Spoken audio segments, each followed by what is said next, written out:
Welcome to Blacklight's podcast, where we're here to drop gems and light the path forward. Special shout out to our sponsor, Amazon Music, bringing everything to their consumers that they love, and we love some Blacklights. I will tell you, it's your girl, Lachey Boone McCrae, Director of Strategic Accounts from R.G. Berry, and I'm here with our co-host, Dion Walcott, the Director of Partnerships for Pencil Lewis College. And we have, a treat for y'all. We have the Ruth the Truth E. Carter in the building. And if you don't know, I know you know. You need to know. You need to double down on the truth. I'm telling you, double down on the truth. Welcome to Blacklights, Miss Ruth. Oh, thank you. Thanks for having me. I'm excited to be here. I love coming into Detroit and seeing all the new things that are happening here, and this is one of them. Awesome. So for those who don't know, we can go down a list. We're talking collaborations with Spike Lee, John Singleton, Ryan Coogler. So can you remember, D? What was your first film that you know? But we can't forget Robert Townsend. Oh, Robert Townsend. And Keenan Ivory Wayans. Get me together. Y'all got to go back. I know. Oh, She was. yes. You asked me that question. I'm gonna get you sucker at me. Get you sucker. I have That some was real Keenan questions Ivory for you Wayans. about that one. Yeah. Goldfish shoes. Yeah, that's exactly. We the were just question. talking about I was just that. talking about that. Go ahead. Yeah. So, take us through, because I know we're saying glimpses and we're talking about the people that you worked with and over, but take us through your journey from day one. Wow. Okay. How much time you got? But no, I've been a costume designer for like 35 years, and plus years now. I started with Spike Lee. And when we started, black film was coming back. Mm-hmm. We weren't seeing representation that we felt was authentic on screen. That was the whole reason why Robert Townsend wrote Hollywood Shuffle, because every time a black man went on an audition, it was to be a gangbanger. Right. So Spike started putting a film family together, and so did Keenan, so did Robert Townsend. And I happened to move to Los Angeles during that time. And I had already pursued costume design in college. I went to Hampton University, HBCU. Yes. And I was known on campus as a costume designer. Wow. Like, once you kind of open that door to people, everybody wants you to do their stuff. So I was doing, the step shows, I was doing plays, I was doing musicals. So once I finished my education and I did a couple of internships and moved to Los Angeles, I quickly met Spike. And I was living in Los Angeles, but I was bi-coastal for the next 15 years, jumping back and forth between Robert Townsend, Spike Lee, Keenan Ivory Wayans, Spike Lee. It went like that for like a long time. Then I did Malcolm X and got an Oscar nomination. I became the first black woman to get an Oscar nomination for costume design. And that was for Malcolm X. Then Hollywood began to take notice. So I started working for other directors in Hollywood. I started going on lots of auditions. I'm still saying auditions. They were more like interviews. So, my training was in independent film. I was, working with, shoestring budgets and, do the right thing. We had no money. We were doing product. We were getting product placement from Nike and Adidas and School Days. Yeah. We had lots of sneakers and product placement and stuff in School Days. So, that's how I got my legs, so to speak. So I'm just curious too. Take us through that when you're saying, because you had basically no budget at times. So was it really about partnerships and getting people to donate? How did you go about that in reference to? Well, Spike, I feel like he was the original sneakerhead. Okay. Yeah, that's real. And he loved Michael Jordan. And he was doing a lot of Nike commercials with Michael Jordan.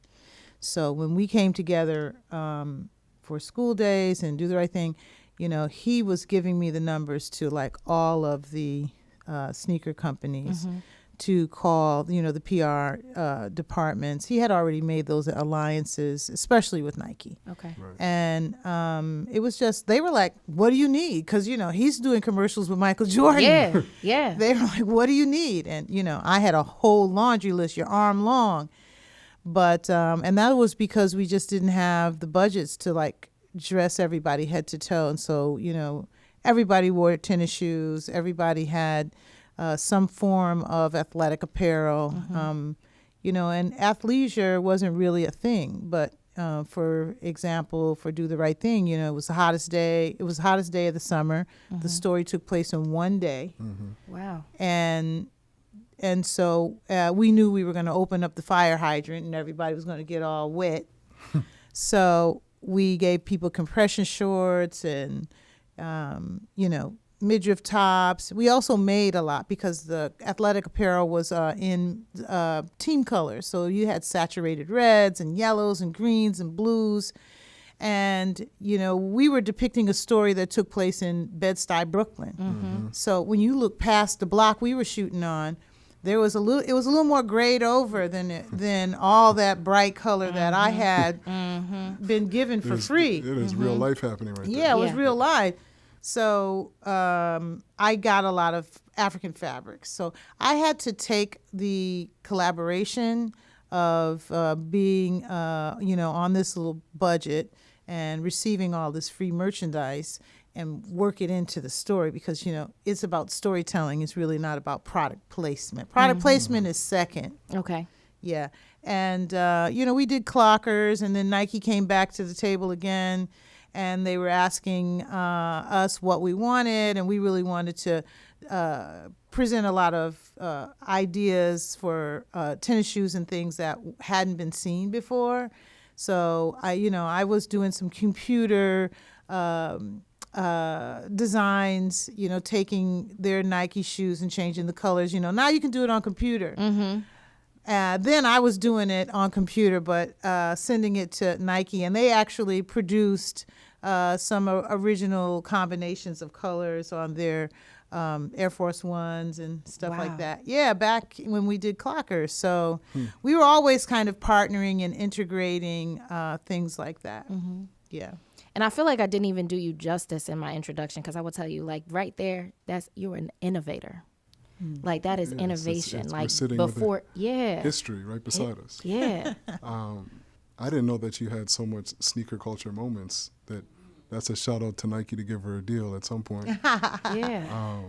Question for you, like, you've been in the game for so long, from Do the Right Thing to Wakanda. What are some of the barriers back then versus the barriers now, and how you kind of overcame them? Because you've lasted the test of time. Maintaining your voice is always a thing. Maintaining your aesthetic, staying true to your artistic pursuits. Everybody wants to put you together. Everybody wants to tell you how it's done. In the beginning, it was just me and Spike. That was it. When I worked with Keenan Ivory Wayans and Robert Townsend, it was me and them, and that was it. So I got things approved and I got them done. Then once I started getting into studio films, it became like a committee. And you're not proven really when you're working in an industry that may have us there. They don't feel like that's proven. Got it. So they're still trying to tell you how Hollywood does it. And so the hurdle has always been to listen and not listen. To play the game of being a professional and knowing that these people are writing the checks and that there is a certain trajectory that they have for the film, but also listening to the ultimate leader, which is the director, and yourself. And so that has been consistent, I think, throughout. Not so much with Spike, because Spike is like, Ruth Carter's a costume designer. That's Yeah. it. He got It's done.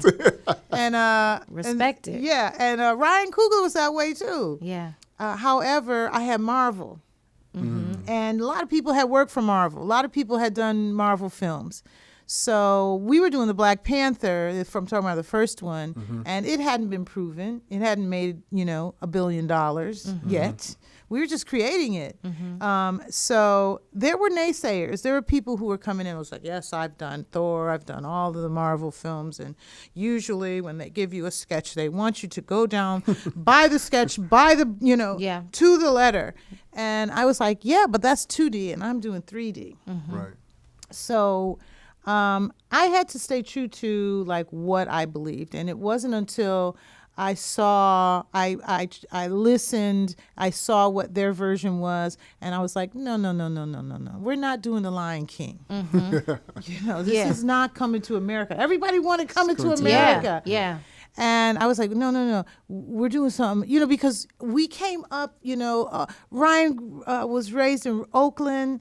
We came up with the African diaspora.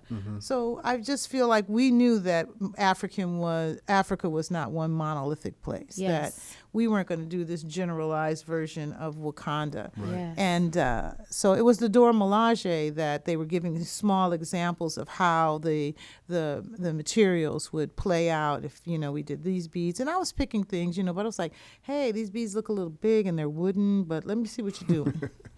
And that's when I got a lump in my throat. I had just like an awful feeling, and I said, let me go back into my arsenal, and I pulled out some things that I had handmade in Africa that I collected, and I was like, the costume needs to look and feel like this. And then they got it because they were artisans. They were good. They were, some of the best in the business working at Marvel. And once they understood the aesthetics, then we could move forward with the whole costume. But they had to understand it first. And so those are kind of the hurdles. No, that's interesting. For me, it's also thinking about it from, there's Ruth Carter, the individual, then there's Ruth Carter, who's the head of a department. Like, how do you train your team to take on the barriers that you kind of blazed through before? But the younger people may not realize, like, oh, I handled all this shit before you. Like, now you better stand true to the game. Yeah, well, I have a way of working. I have a system, and they come to me from all different training, but they haven't worked for me. Right. And so because from the very beginning, I was a person who was always trying to think outside the box, always trying to do things that would satisfy my own personal aesthetic and as an artist, and would allow me to implement some of the ideas in the way that they needed to be implemented, in my opinion. And so when they come into my area, they start understanding that, this is not going to be, like you get to design. It's going to be an area where you get to learn, because we're going to place you in a department, whether it's aging and dying, maybe it's incoming, everything that's shipped to us, or every element that's mailed. Sometimes things are being made all over the world and things get shipped in. Maybe you're involved with that. You're going to stay in that lane. Most people want to come right up next to me and sit in a little chair and show me how you do it. I just want to learn. Process. Yeah, I just want to learn. Yeah. And, it's kind of like a sacred ground when an actor comes in and they're going to transform into a character. And so I need, things to be laid out in a certain way where I can think and they can think. And so it's very important that everybody knows their role. Interesting. So, you've had this phenomenal career. And before the career started, you were a young lady. Who has inspired you? I'm not saying, oh, no, don't look at me like that. Like I'm saying. Was she ain't young no more? She is young. What's happening over but here? you know what I'm thinking is, as a child, because one thing I will tell you is that one of the things that I'm most passionate about is exposure and just the things and opportunities to the youth, right, early on. So, like, what inspired you or who impacted you earlier on when you were just youthful to become that creative designer? Oh, I have two brothers that are artists. So our home life was all about drawing and chalks and pencils. Okay. And my brother Roy was really good with character faces. He drew portraits a lot. He loved working with lead and pencil. And my brother Robert was a fine artist. He did, he was the artist of the family. Okay. Like me and my brother Roy, we were nothing compared to Robert. Robert had shows and he had studied art and he used paint, oil. He knew art. Okay. But he was older than us and he would leave us stuff, chalks, pencils, pads. So me and my brother Roy, who was really good at portraits, and I would just look at his faces, right? So I could say that they influenced me because all I did was copy. Okay. That's all I did. I'd look at a drawing my brother did and I'd do the exact same drawing. Okay. And then I'd show him and he'd be like, get out of here. But then moving forward, I would say just going to school, and I was trying to be an actress, Okay. Yeah, and I didn't make an audition for a play, and the professor was like, hey, we don't have anybody to do costumes. You want to do that? And I was like, oh, okay. Look at it now. And then you loved it, right? Look at it now. Fast forward. Yeah. And so, but during that time, I had professors, one was a black woman, Linda Bolton Smith. She had big, huge hair, and she was educated. She had gone to Brandeis and Smith College, and she was a bad sister. And she was teaching black theater, and she told me to journal in a class, and I had to turn my journal into her. At the end of the class period, and I had to journal every day, put all my ideas in it. And she loved my journal. And she told me, listen, stay on this path, stay on this path. So there was a lot more to her being a mentor to me. It's a bigger story, but those kinds of stepping stones along the way, and then coming out, to Los Angeles and bumping into Spike Lee one day.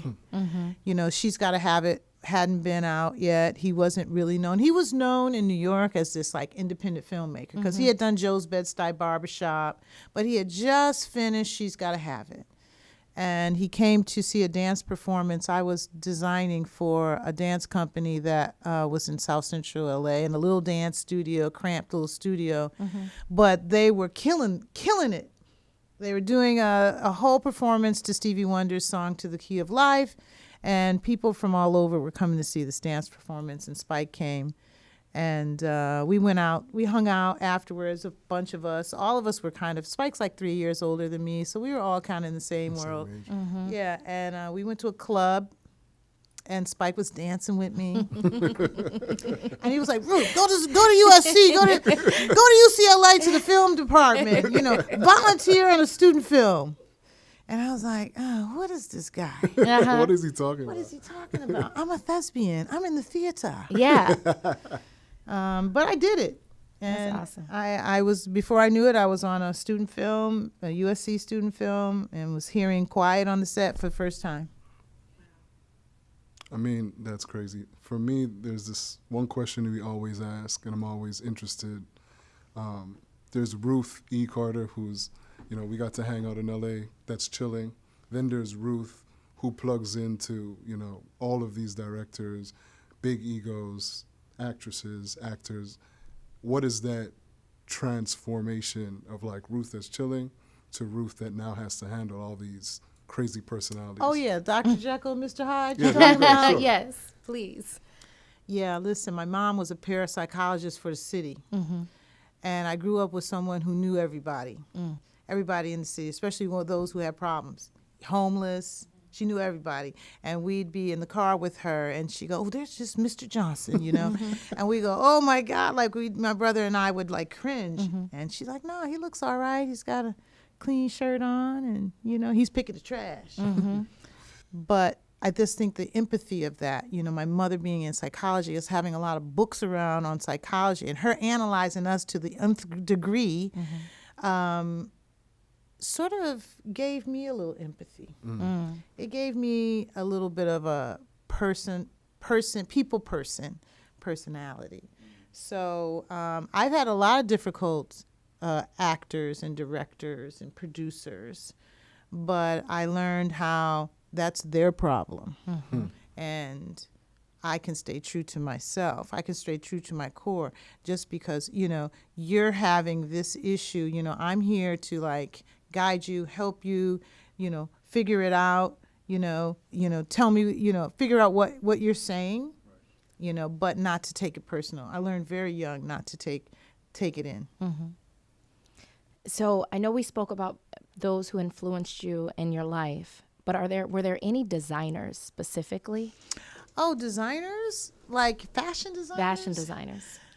I was the anti-fashion. I'm sorry. Yeah, that's You're all fighting right. against it. I mean, came up during like Madonna, where it was mismatched earrings and scrunchy boots and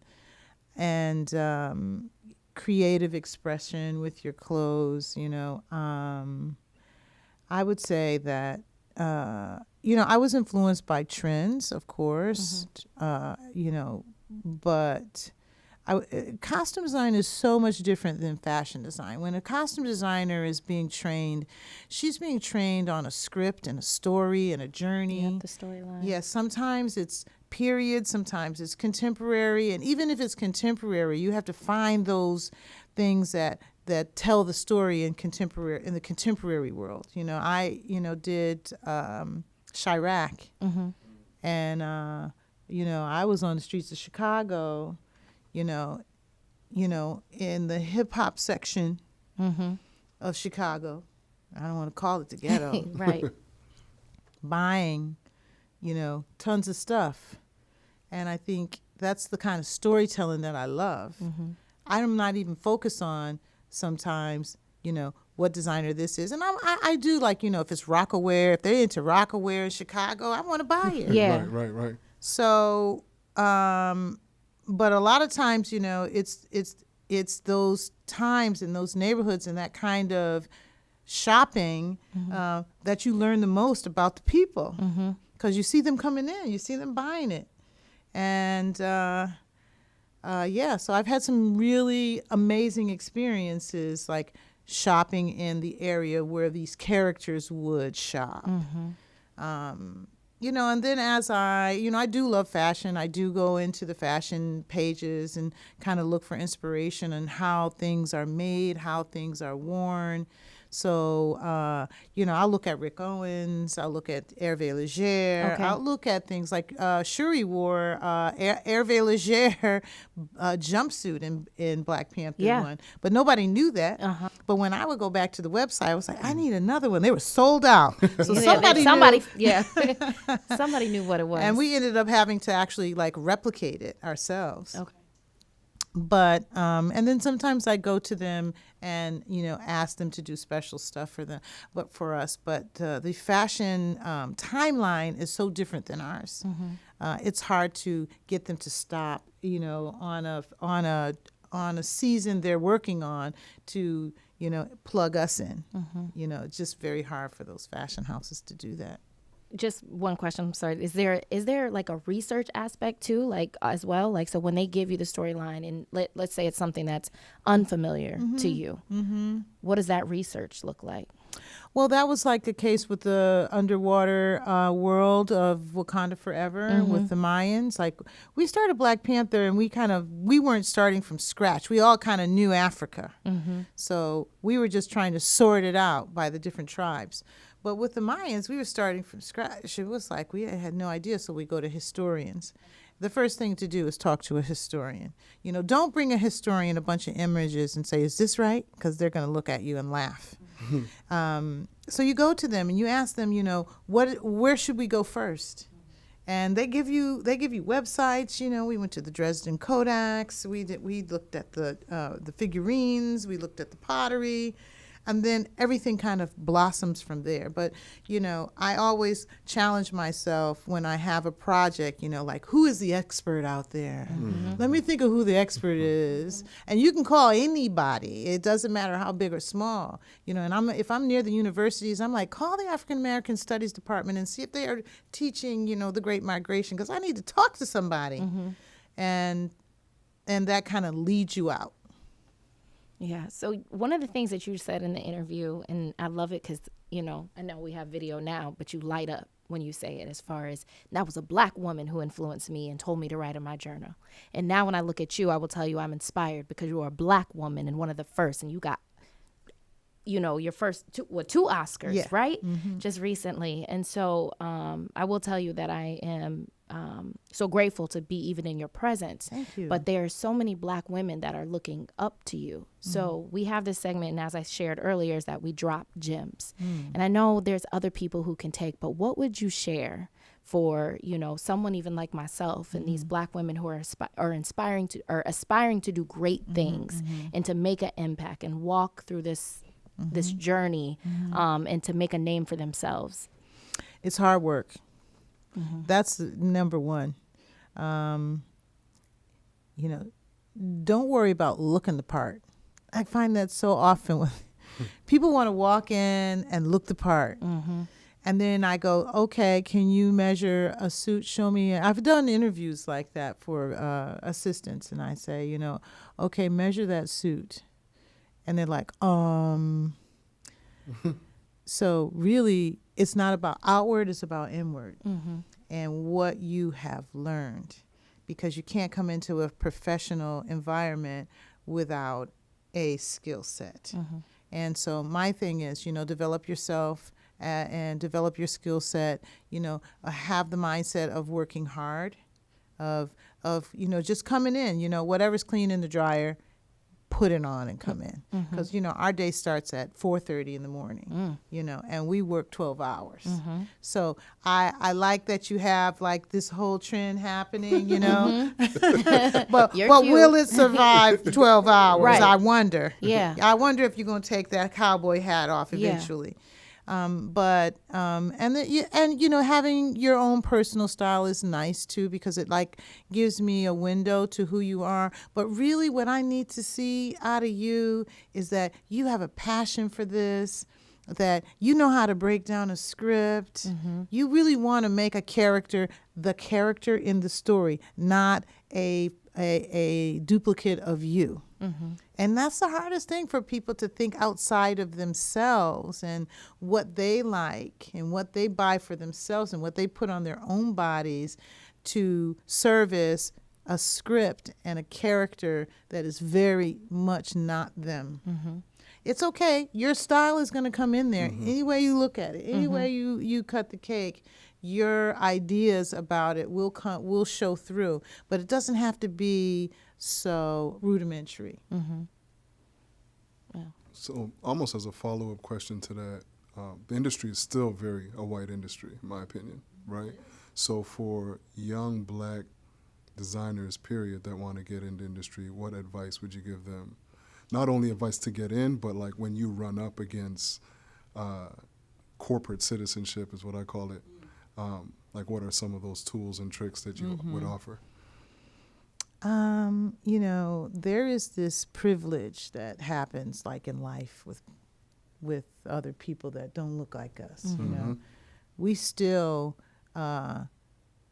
debate what side of the sidewalk we're going to walk on when we approach each other. We still debate that.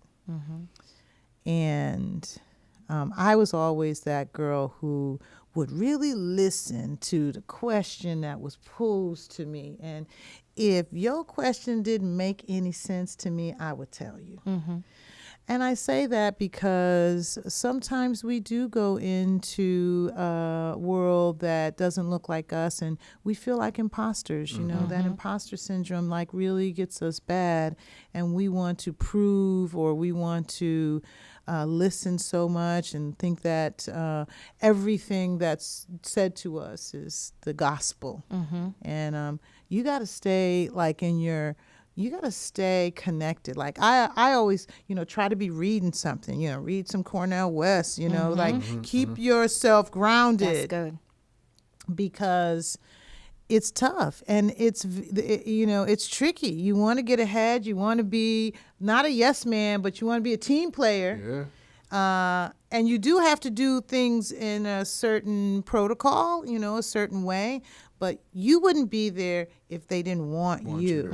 So you got to stay true to yourself in any of those corporate situations. I mean, I had a situation on Black Panther where I had hired a guy who had done a lot of Marvel films, and he decided he didn't want to do Black Panther right when we were supposed to be moving a lot of costumes to Atlanta to start shooting. He quit. And he brought half the crew that looked like him with him. And I was like, wow, because the crew he hired, of course, they were in all the key positions. Yeah. And I had to go outside in the parking lot and sit down in a chair and like call a whole bunch of people and try to, Figure shit out. Yeah, figure it out. And it felt like, the floor had fallen out from underneath me. And then I ran into Kevin Feige, who is the head of Marvel. I'd just done a presentation and I'm still trying to, cobble a crew together. And I'm like, oh, I don't want them to see that Don't want to see. I've sweat. I've hit a hurdle here, like a bad one. And he stopped and he said, I heard about what happened. I'm really sorry that happened to you. And then Victoria Alonso, who was also one of the heads of Marvel, she called me and her assistant was like, do you have a minute for Victoria Alonso? I was like, yes. And I was like, oh my God, this is it. I'm fired. And she said, look, this is your job. Nobody's going to take it away from you. Wow. Do what you got to do. And she said, I get these big movies and I go in my office sometimes and close the door and I'm like, how am I going to do this? And what I've learned is to ask for help. So I'm telling you, Ruth, this is your job. Nobody's going to take it away from you. And don't be afraid to ask for help. And that's my advice. Ask for help. Ask for help. That's powerful. 'Cause That is. a lot of people, struggle with that, as simple as it is. Because we don't want to show We ourselves. don't want to fumble. Yeah, we don't want to fumble. Right? Yeah. And we Or work so show hard even to get there. Yeah, we did. Right. any weakness too. I think it's a cultural thing for sometimes that we feel like if we're asking for help, it's a sign of weakness. Yes, Yeah. but it is not. It is not. You're just figuring it out. And even when you get the help, you're going to reinterpret it. And the truth is, like, sometimes we're blazing this path with no blueprint. And we forget that, right? Because you just keep going, but, like, you haven't done it before, but you figuring it out. And we don't have the generational wealth Right. of others that know how to do this, that have done it before us. Why would I be the first person to win the Oscar if there was a generation before me? Winning all the time. Yeah. Because failure is expensive for us. Failure is expensive for us. And so I really do appreciate that with reference to asking for help from one another. And, one of the things that I think I love, and I know we're going to be wrapping up soon, but I have to, when I talk about just great figures and even your partnership that you just did with Pencil, Lewis College of Design, we got to talk about that. Yeah. Tell us even just in that, how did that come to fruition? Yeah, we were working in L.A. I was working with an agency that was familiar with Dr. Dwayne Edwards and Dion. And we were kind of coming up with ideas of, how we could come up with something that was culturally rich and would be a way of branding me, as a pioneer and a cultural leader with another cultural leader, right? And so they introduced me to Dwayne Edwards, and he told me about Violet Lewis and Pencil Lewis College, and I was floored.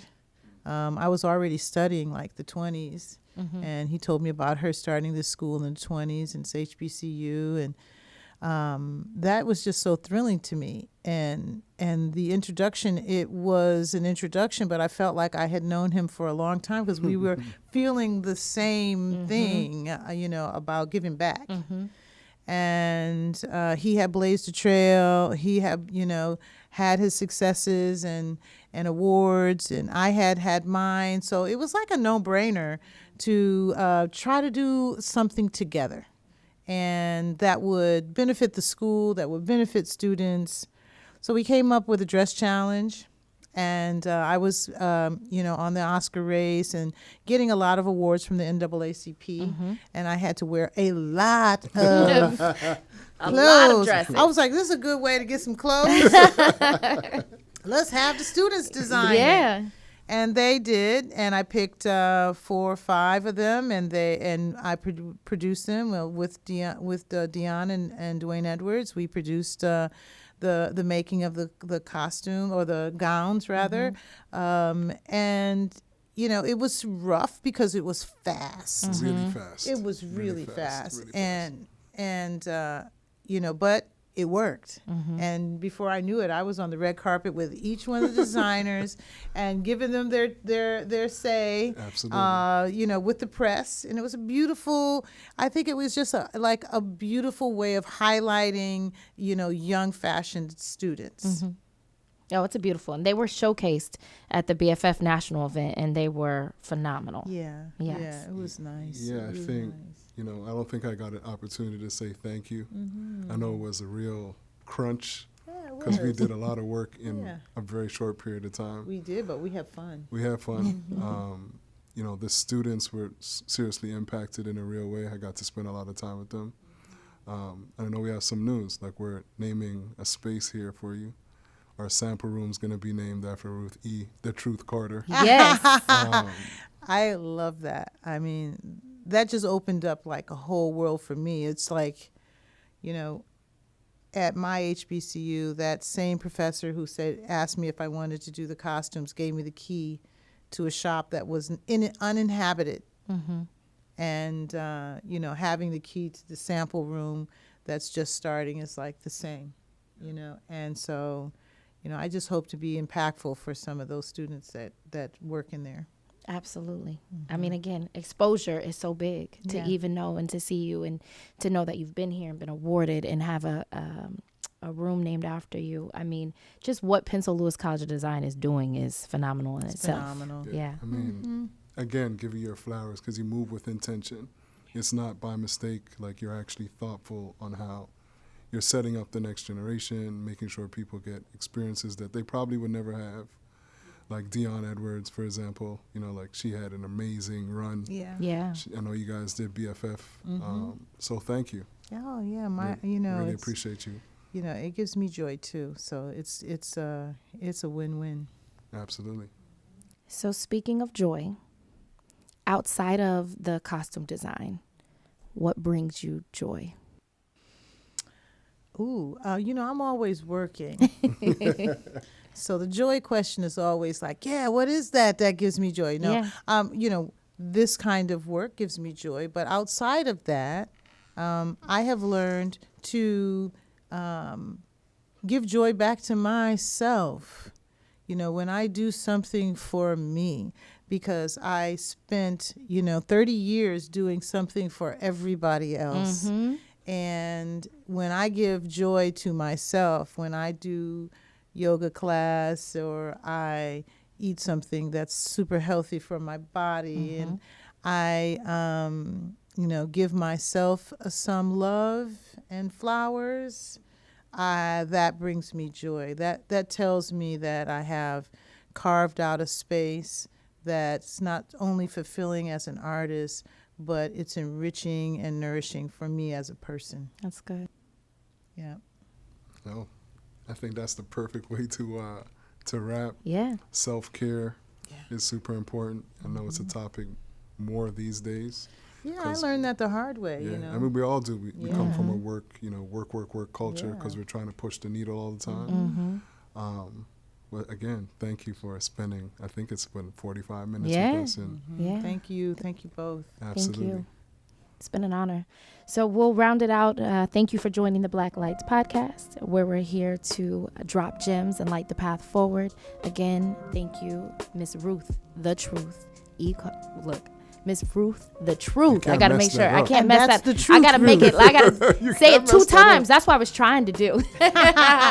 But we thank you for your time today and visiting with us, and we are continuing to watch you and watch you continue to blaze this path forward. Thank you. For sure. Thank you. And again, thank you to Amazon Music for powering this and making this possible. Yes. Ruth, keep doing your thing, as I'm sure you will. Enjoy the D. It seems like you might buy a spot here soon, but you know, And y'all gonna see me more than you want to. I mean, you got a space here. Yeah, that's what I'm saying. Yeah. You got a I'll be space walking down the hall. He's like, "Did you see Ruth this morning?" She's here. here. But thank you. All right.